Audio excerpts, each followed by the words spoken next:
हम तो ले मधु जी नमस्ते। नमस्ते। सत्यार्थ प्रकाश चैनल में आपका स्वागत है। तो आज मधु जी आप किस विषय पर चर्चा करना चाहोगे, क्या जानना चाहेंगे आज आप?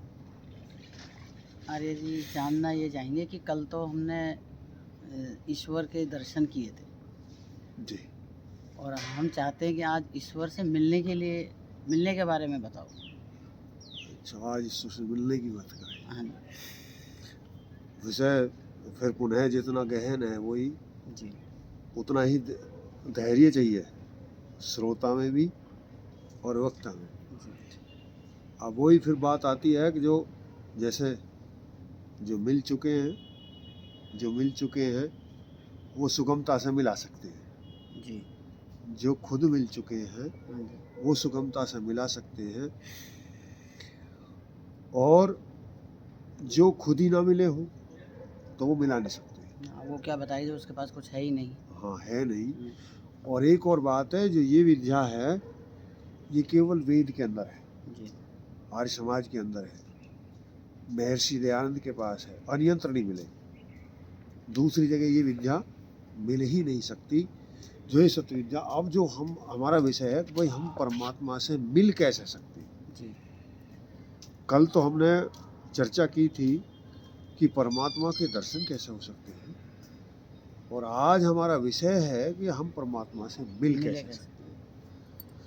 तो देखो, मिलने के लिए हम ऐसे ढंग से विभक्त करते हैं कि हमको माना कि परमात्मा है और हम जहाँ हैं। जी मिलने का मतलब है और हमारे और परमात्मा के बीच में दूरी है,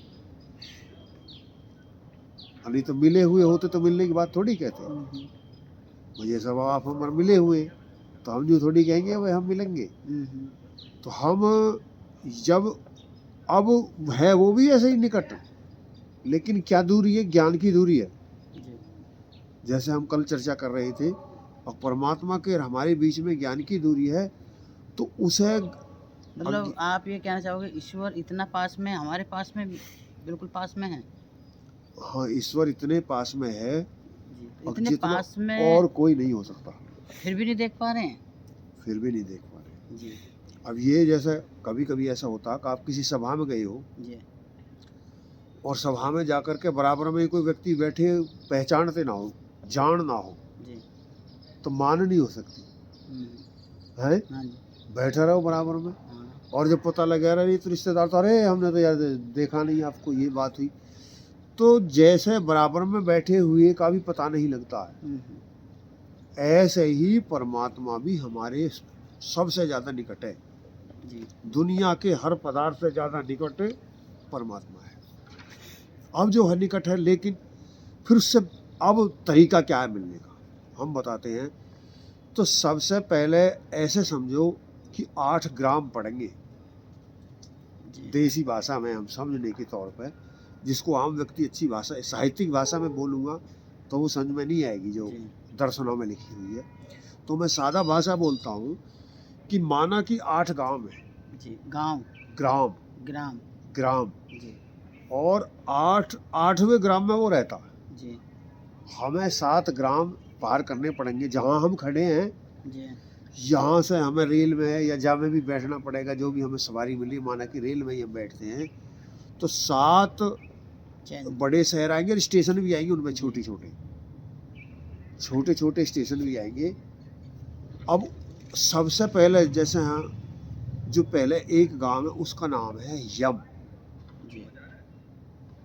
जब हम पहले गांव में जाएंगे तो एक यम नाम का गांव मिलेगा, और वहाँ चौकीदार और सब तरह की व्यवस्था है, सिस्टम है, और वो आपको आगे जाने की इजाज़त जब देगा वो आपसे कुछ प्रश्न करेगा। भैया आप कहाँ जा रहे हो, जैसे माने कि अब मैं प्रधानमंत्री से मिलने जा रहा हूँ, तो तलाशी तो लेगा आपकी, भाई क्या है, कैसे है, क्या टाइम ले लिया आपने, कैसे जा रहे हो, मतलब जैसे ही जान पहचान वो करेगा।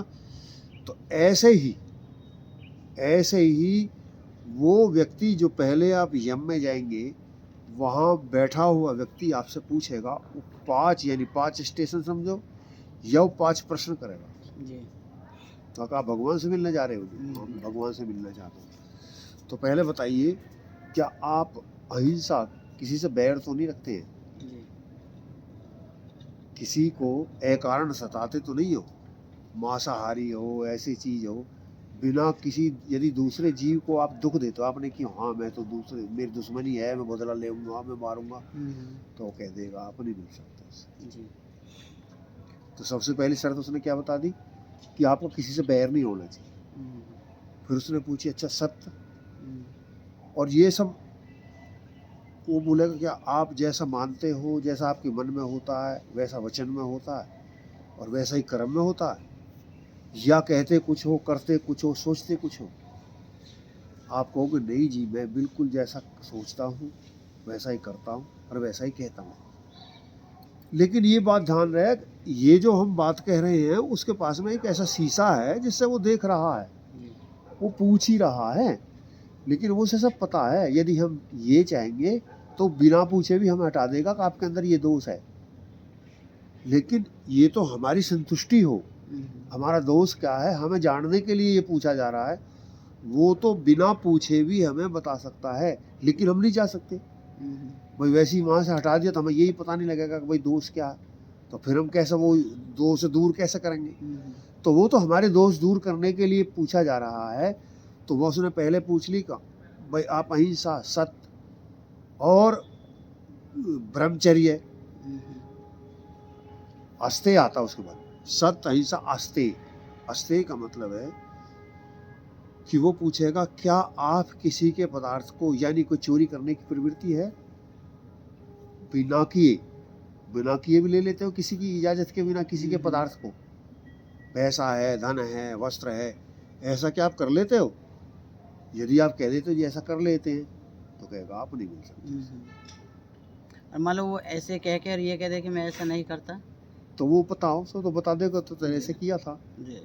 वो तो सब उसे पता है, उसे सब पता है, लेकिन आगे उसके क्या लिए बूझ रहा है। जी। अब जिससे इसको पता लग जा रहा क्या उससे भी झूठ बोलेगा? मान लिया वो झूठ बोल देता अब और उसे पता है तो वो कह देगा तू झूठ बोल रहा है ऐसा, तो फिर क्या वो दोबारा हिम्मत नहीं करेगा। लेकिन उसे भी पता है, अब कि यदि तो झूठ बोल रहा है, छुपाना सच बोल चाहेगा, रहा है। यदि तो छुपाना चाहेगा तो ये तो जान जाएगा, जी। इसे पता नहीं। तो सत्य, अहिंसा, आस्ते और ब्रह्मचर्य। ब्रह्मचर्य के बारे में पूछता, अक्षय जी आप क्या ब्रह्मचर्य का पालन करते हैं? हाँ, वो कहता हाँ मैं करता हूँ। अब ब्रह्मचर्य में यहाँ एक बहुत विशेष बात आती है, तो क्या ऐसे व्यक्ति नहीं मिल सकते जिनकी अभी शादी हुई और संतान पैदा ना हुई हो? तो वो तो अब आप प्रश्न उठ सकता है, ऐसे भी तो श्रोता हैं हमारे, अब जो जिनकी शादी ना हुई हो या शादी कर ली हो या बच्चे करने हो, तो उनके लिए छूट है क्या? वो ऋतुगामी हो। ऋतुगामी यानी जब वो संतान उत्पन्न करना चाहते हैं तो जब मिल सकते हैं। एक समय होता है जैसे 4 दिन के बाद, लड़की के लिए जैसे 5वीं रात्रि है, 7वीं है, 9वीं है, ऐसे ही लड़का के लिए 6ठी, 8वीं, 10वीं है। तो उन ऋतुओं में वो मिल सकते हैं जब चाहें। तो ऐसे रहते हुए भी वो परमात्मा से मिल सकते हैं जी।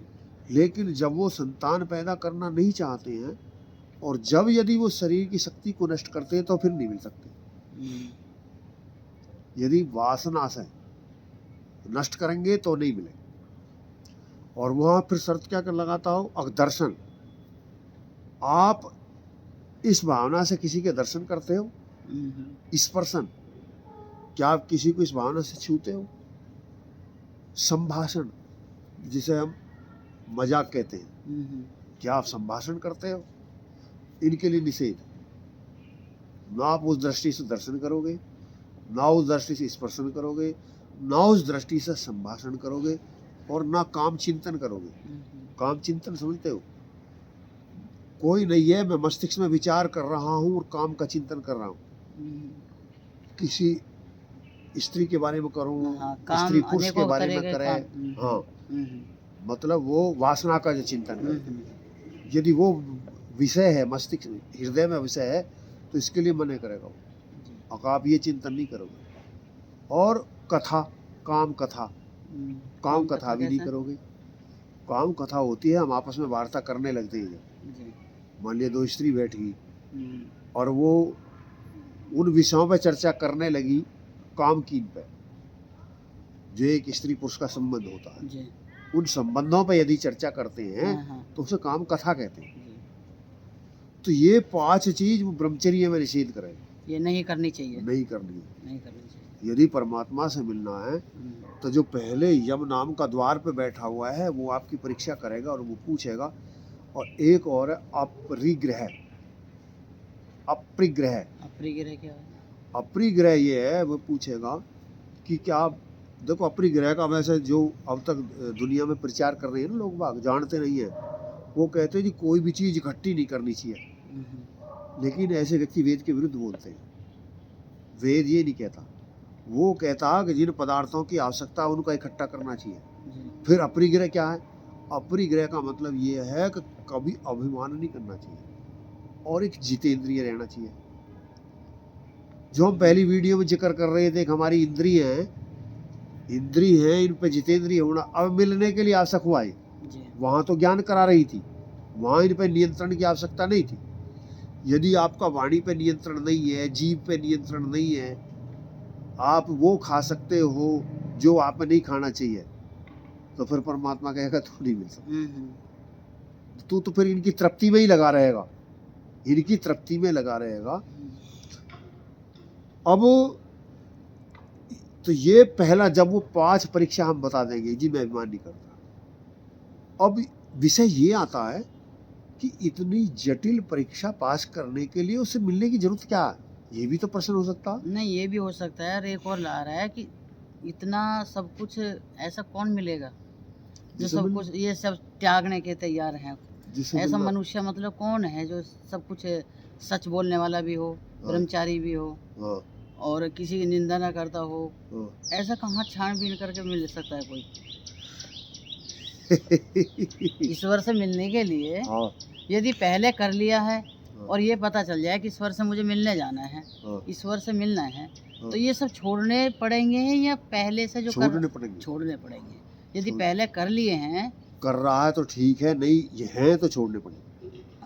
यही मैं पूछना चाह रही हूँ। हाँ, मतलब हमने अभी हम ये बातचीत जो कर रहे हैं इस बारे में, हाँ, मेरी बहनें और भाई जितने भी देख रहे होंगे, तो वो विचार करें कि हमने ऐसा कर रखा है तो हम ईश्वर से कैसे मिले। इसलिए मैंने इस बात को पूछा है आपसे कि जिन्होंने कर लिया है और वो छोड़ अब नहीं, कर अब मिले। हाँ, अब तक कर लिया, कब तक छूटा, जी लेकिन अब से वो आगे नहीं करेंगे। जी जी वो ये व्रत लेंगे, जी अब हम मिलना चाहते हैं, अब हम नहीं करेंगे, जी अब ऐसा करेंगे जी जैसे हम कर रहे हैं, अब हम ऐसा करेंगे। जी अच्छा, ये कि यहाँ प्रश्न ये भी उठता है, क्या इस पर चर्चा करें कि जिसके लिए इतनी जटिलता हो उसकी उपलब्धि हो मिल के भी क्या होएगा? नहीं, जिसके दर्शन के लिए पहले तरस रहे थे, हाँ, और तो मिलने के लिए भी वही बात है। हाँ ठीक है, दर्शन जी। के लिए हाँ जी।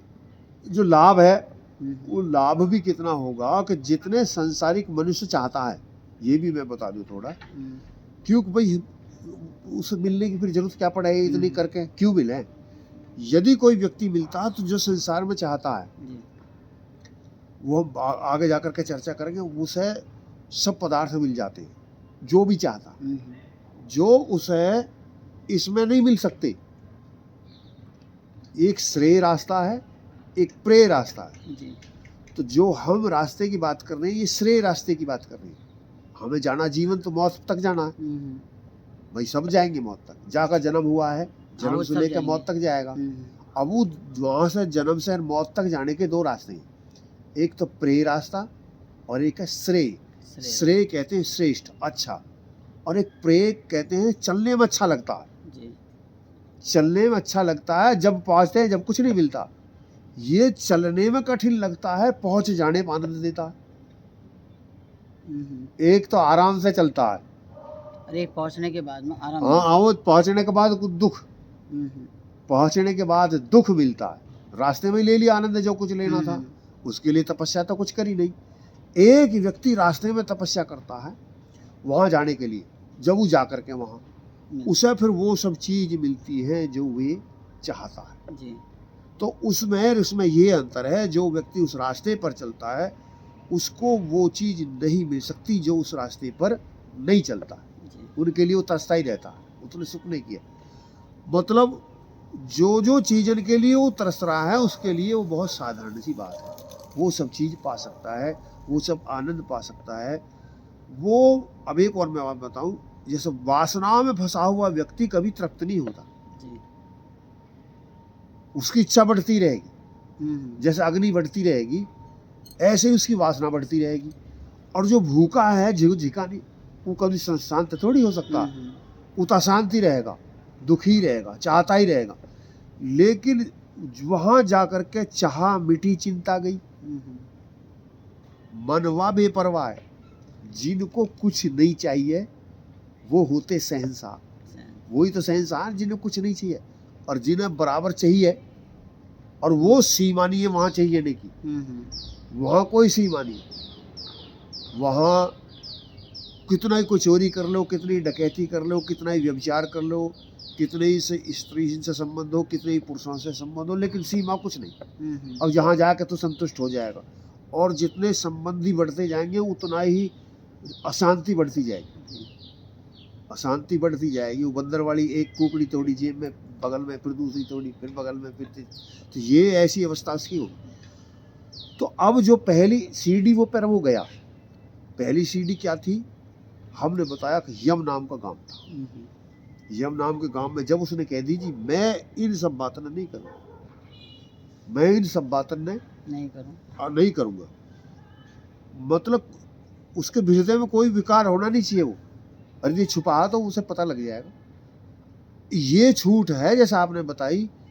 अब मान लिया पहले कितने ही पाप किए हो, पहले कितने ही पाप किए हो, लेकिन धर्मात्मा व्यक्ति तत्काल बन सकता है, एकदम छोड़ दे बुरी बात। अच्छा, ये छूट भी यहाँ तक है, मिलने तक ही नहीं, फिर सदा के तो मिल जाएंगे, उस आवश्यकता ही नहीं बात। नहीं, मिलने तक तो है। हाँ। छूट मिल गई है। हाँ। तो क्या ऐसा भी है कि जो हमने कर्म करे उसका फल, जो कर्म के पीछे बात आती हाँ, है, वो मिलेगा, वो तो मिलेगा ही मिलेगा, वो मिलेगा, वो छूटेगा नहीं। नहीं, ऐसा नहीं है कि परमात्मा से मिलने के बाद में विचार करे और ऐसा हो जाए जो पिछले कर्म करे हमने वो छूट जाए हमारे। नहीं, उनको कहते हैं सजा मिलेगी। ऐसा है, वो कुछ कर्म फल देना बंद कर देंगे जब। ऐसा है कि जैसे बीज होता है ना, बोते हैं तो एक दग्ध बीज जमने की वहाँ में कम हो जाती है सामर्थ्य, एक जल्दी जम जाता है। मान लिया अब जैसे गेहूं का बीज या कुछ चीज़ ऐसी होगी, एक साल पड़ी रहेगी खेत में, और एक साल बाद जब टाइम आएगा अपने आप जम जाएगी, बारिश होगी। तो बीज तो जब भी पड़ा रहा था, और यदि वो बीज जमी गिरा हो तो गैला गैल पर जम जाएगा।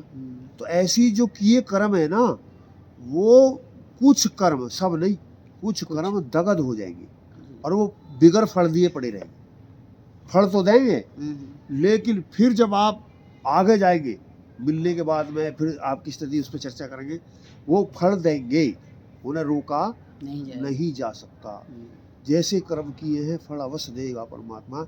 अब जो हम मिलने की बात है, उन्होंने, क्योंकि आप प्रबलता है जो आपकी, जो आप विषय पे जिस पे जीव, परमात्मा क्या करता है कि जनिता यानी माँ की तरह करता है। परमात्मा माँ की तरह करता है, पिता की तरह करता है।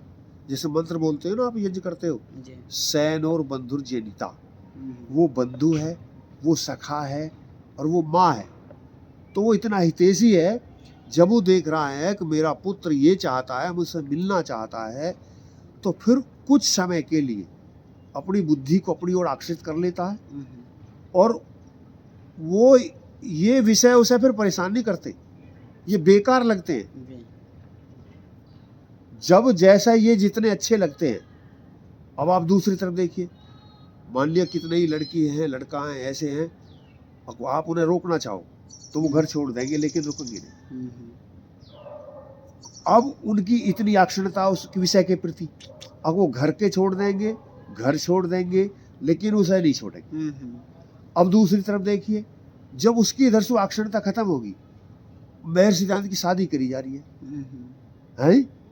और वो भाग गया ना, घर वाले शादी की तैयारी कर रहे हैं, वहाँ शादी की तैयारी हो रही है। जैसे भीष्म जी की वो लड़की जिससे उसकी अंबिका से शादी होनी थी, वो आती है मुझसे शादी कर, और सिफारिश करती है, लड़ाई भी करवाती है, परशुराम को लेकर आती है, लेकिन शादी करने से मना कर देता। तो अब एक तरफ मतलब ये परमात्मा पर शक्ति देता, फिर वो चीज़ बुरी लगती है। जैसे वो जब उस चीज़ अच्छी लग के और रोकने वाले बुरे लग रहे थे, ऐसे ही वो चीज बुरी लगती है और उधर ले जाने वाले बुरे लगते हैं। ये परमात्मा फिर बुद्धि को उधर ले जाता है। ये नहीं है कि उसको ऐसी दिक्कत आती रहती है, उतरसता परेशान ही रहता, नहीं, उसे फिर ये चीज बेकार लगने लगती है, इनमें उसकी इच्छा नहीं होती बिल्कुल भी, और ये परमात्मा उसे सामर्थ्य दे देता। अब जो दूसरा गांव है, दूसरा गांव आएगा मिलने के लिए, वो दूसरा गांव का नाम है नियम। जो नियम है, यहां पर भी एक व्यक्ति बैठा हुआ है और वो भी परीक्षा करेगा उसकी, भाई आप कहाँ जा रहे हो, पहले ने भेज दिया, यदि इन पहली बातों पर वो तैयार नहीं है तो वहीं से वापस चला जाएगा। और जब इस पहली परीक्षा में, पहली कक्षा में पास हो जाता है तो फिर दूसरी परीक्षा में जाता है, दूसरे गांव में वो जाता है जिसका नाम है नियम। तो वो फिर पूछेगा, भाई क्या आप शौच के लिए तैयार हैं? शौच मतलब दो प्रकार की होती है जी। एक तो बाह्य शौच, एक आंतरिक शौच। बाह्य शौच ना करके आप परमात्मा से मिल सकते जी, बिगर नहाए मिल सकते। नहाना चाहिए वैसे, लेकिन बिगर नहाए मिल सकते हो, गंदे वस्त्रों से भी मिल सकते हो, दिक्कत आएगी लेकिन मिल सकते हो। लेकिन यदि अंदर भी गंदगी है तो फिर नहीं मिल सकते। बाहर की गंदगी से मिल सकते हो परमात्मा से, लेकिन अंदर की गंदगी है तो नहीं मिल सकते। भीतर की गंदगी साफ करनी पड़ेगी। अब भीतर की गंदगी कैसा है? भीतर की गंदगी का ईश्वर को क्या पता चलेगा? वो अंतर्यामी है, पहले बताई नहीं जी। जो उसने पहले बताई नहीं, को अंतर्यामी है। और यदि उसे पता नहीं लगेगा तो फिर सर्वज्ञ नहीं रहेगा। वो मेरे नाम, स्थान, जन्मों को जानता है, मेरे कर्मों को जानता है, मेरे हर हृदय के विचार को जानता है, मेरे भीतर क्या है ये सब जानता है, जब तो वो सर्वज्ञ है। और यदि उसे पता नहीं लगेगा तो फिर वो सर्वज्ञ नहीं रहेगा, सर्वज्ञ ही नहीं रहेगा। उसे तो सब पता, जब तो सर्वज्ञ है। और फिर जब उसे ये वो सर्वव्यापक भी नहीं रहेगा। जैसे अब यहाँ है, यहाँ कुछ होता तो हमें पता नहीं लगेगा, यहाँ कोई घटना होएगी तो हम क्यों, हम यहाँ हैं, हमें पता लगेगा। तो वो सर्वव्यापक है, वो सब जगह है, तो उसे पता क्यों नहीं लगेगा? वो जब भी तो रहेगा, वो हृदय में भी तो, भीतर भी तो बैठा है, सर्वव्याप्त भी है, वो बाहर ही नहीं है, वो भीतर भी है। तो वो ये पूछेगा कि भीतर की सफाई चाहिए। अब भीतर की सफाई कैसे? जो जो पैसे 5 बात करी आया है वो कहीं तेरे हृदय में फिर के तो नहीं आएंगी चलती वे, ये साफ रखना पड़ेगा। ऐसा नहीं है कि भाई जब तू वहाँ 5 गांव में बढ़ रहा था, जब तक मैंने संकल्प कर लिया था और मैं ये नहीं करूँगा, लेकिन अब वहाँ से आगे आ गया तो अब छूट नहीं हो गई है, ऐसे ही रहना पड़ेगा।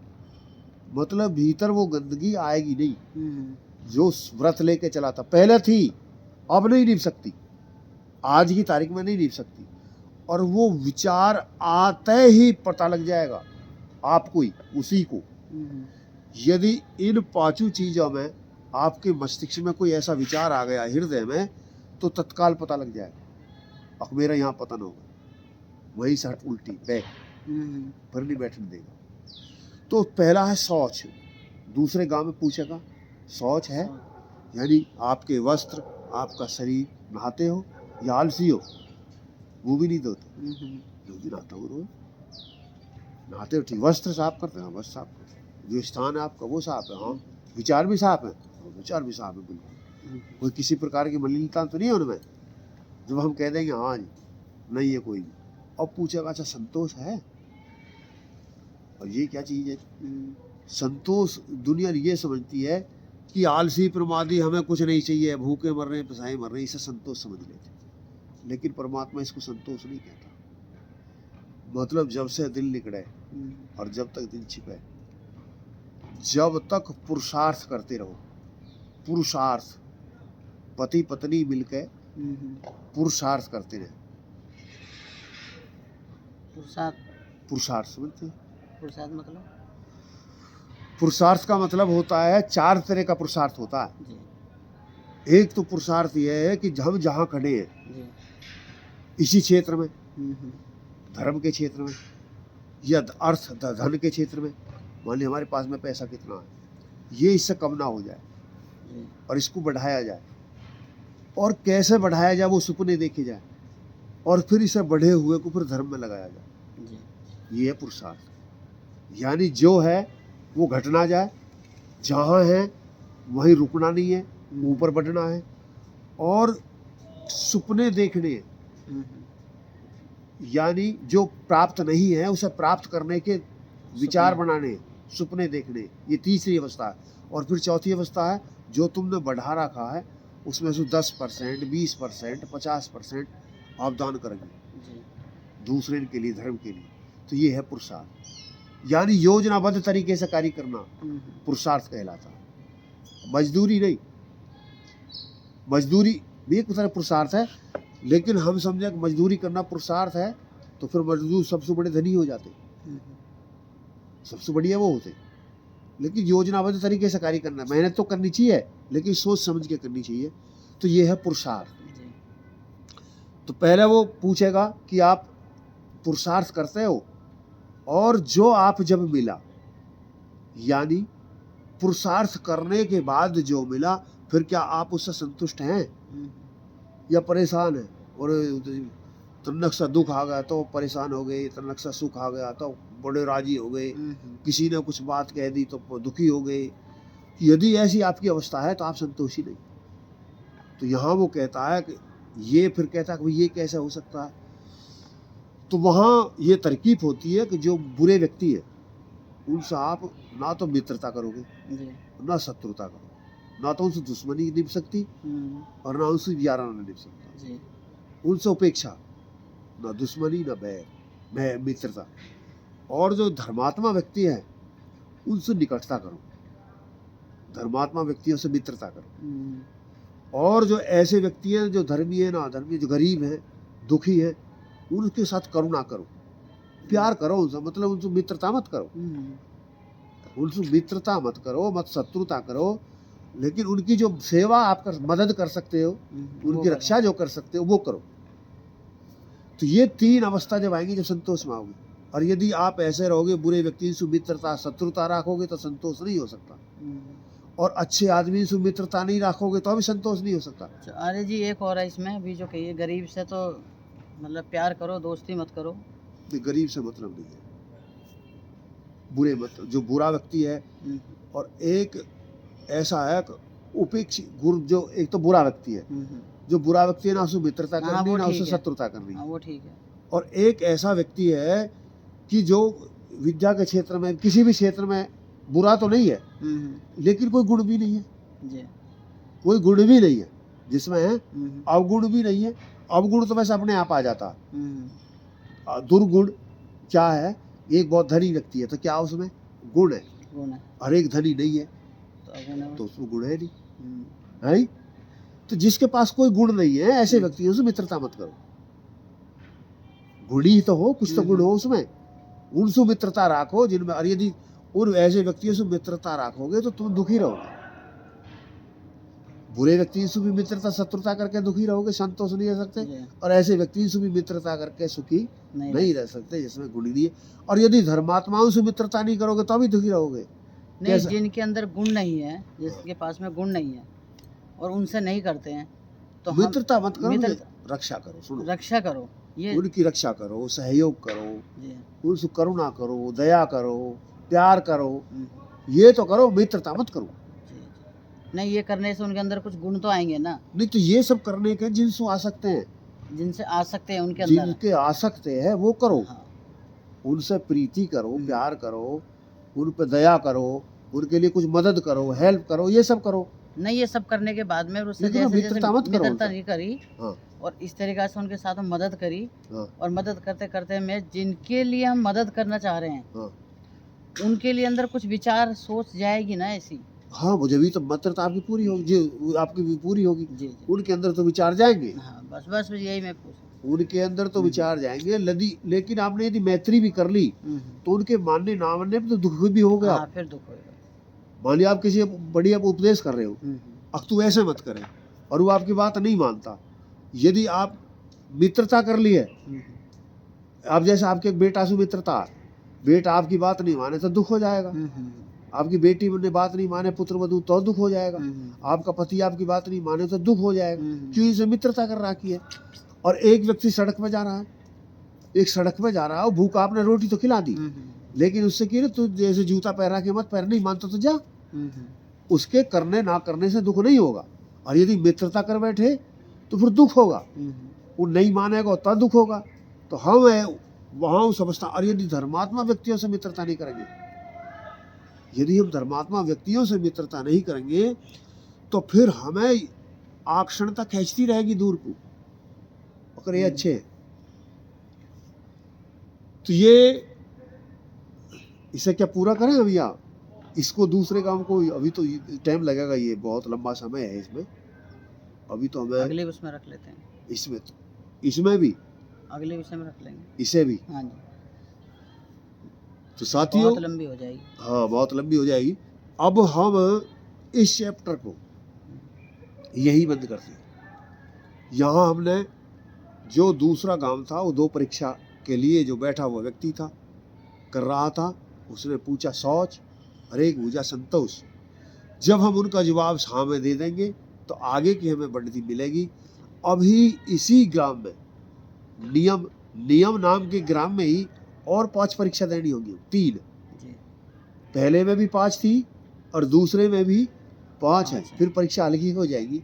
ये दो ही गांव आधार हैं, यदि इनसे छुट्टी मिल गई तो फिर आगे जो आसान हो जाता है, लेकिन इनमें बहुत ज़्यादा कठिनता आती है। लेकिन जब इनकी जो उपलब्धि होती